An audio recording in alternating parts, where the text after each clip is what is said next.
Sick of him only texting? Here are the 4 things that you need to do to move this dynamic forward.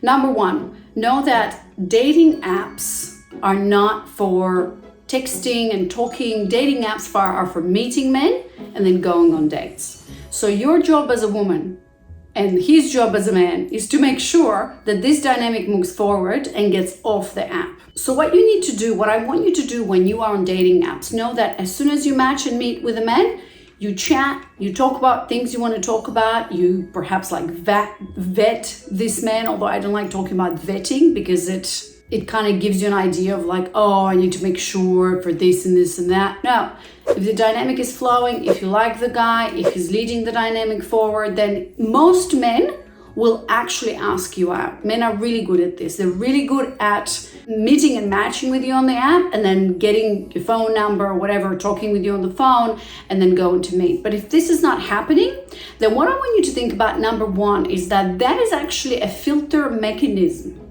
that happens naturally, and it's actually good when you know, or when you're talking with a man too long and it doesn't feel good in your body and you start to question, where is this going? Like, is he asking me out? This is good because this is filtering those men who are not interested or like are texting you when they're bored or whatever. It's filtering out men who are in their feminine, as I call it, men who don't lead or pursue, or just filtering out men that are not your men, right? So that's number 1. Number 2 is, if a man is not asking you out after you've been talking to him for about a week or so on a dating app, you need to signal somehow that you are not interested in continuing this unless you meet in person. So the key here is to signal, not to lead the dynamic forward.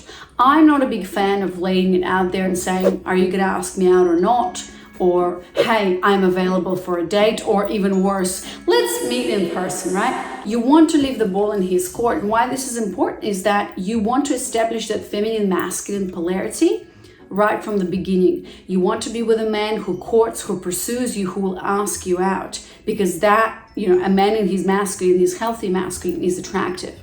Obviously, you have to be aligned with values and who you are and all of that, but you also have to create that feminine masculine polarity.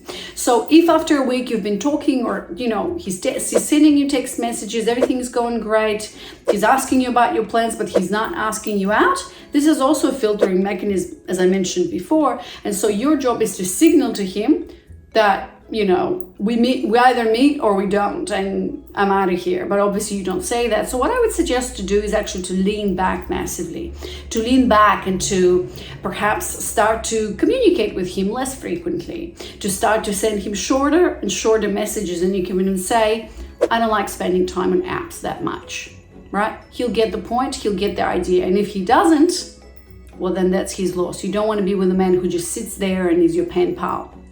And that leads me to point number 3, which is all about boundaries, right? So I invite you to do this simple exercise, to sit down and write 2 columns. And I teach this to all of my clients. This is a special exercise, super important. I mean, all women need to know their boundaries. And this actually applies to any situation where you find yourself like you don't know what to do here. So in your right column, as I'm showing it to you, in your right column, write down, what am I available for? And in your left column, write down, what am I not available for in this specific dynamic? And this works for any situation. I'm talking about, in like talking to men on apps. So what are you available for? You can write down, for example, I'm available for men who court, pursue me, ask me for dates. I'm available for men who are respectful, who are interesting, who are ambitious, who are successful, who I have a lot of chemistry with, right? And who ask me out. And I'm not available for pen pals, for douchebags, for men who don't know what they want, for men who want me to do all the work and blah, blah, right? So you do this step first. The next step, usually, if I were to work with you, I would give you an exercise to embody your yes and your no. You can do this still without working with me. For example, what you can do, I invite you to close your eyes, breathe into your body, and see how does your yes feel like? How does it imagine that a man does all the things that you want, or you're attracting these types of men on dating apps? Imagine that, and then notice, how does it feel? And if you're my client, I want to ask you to move and really anchor this down and welcome these sensations and spread them.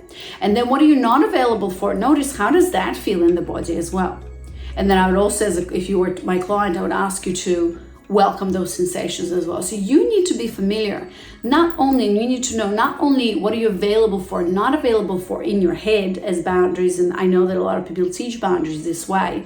And that's why a lot of the times boundaries don't stick or don't hold if you're just doing it from a headway.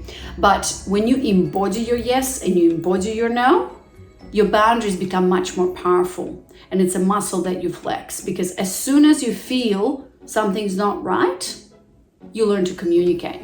And so after you do this work of yes, no, feeling that in the body, after that, you communicate your boundaries. So for example, if this situation, like, I don't know, I know women talk on dating apps for a month or even more with men. You definitely don't want to go there. You don't want to keep a narrative for that, because the more you talk to a man, and I'm a woman, I know this, the more you get into your head, you create stories and fantasies and whatnot, and then you might meet in person. Like, do not get involved, do not get into a relationship with a stranger who you do not know. This is dangerous. It can be dangerous on many levels, right?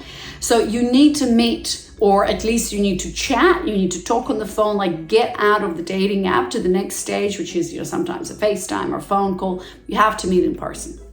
And so, because when you meet in person, you see who this person is, right? You see what's the chemistry here? How do I feel with this man? And so on and so forth. And so how you communicate, and I call this a shit sandwich. When you communicate a boundary, you just basically do a shit sandwich, which you say, start with something positive like, hey, John, I enjoyed talking with you on this app. And then I've enjoyed getting to know you on this app. And then you proceed with delivering the shit focused on your feelings and say, I see that, so for example, you can say, hey, John, I enjoyed talking to you. I've enjoyed getting to know you on this app. However, I see that you're not, for some reason, you're not willing to meet in person, or you're not willing to move this dynamic forward. And this doesn't feel good in my body. And I'm not available for that.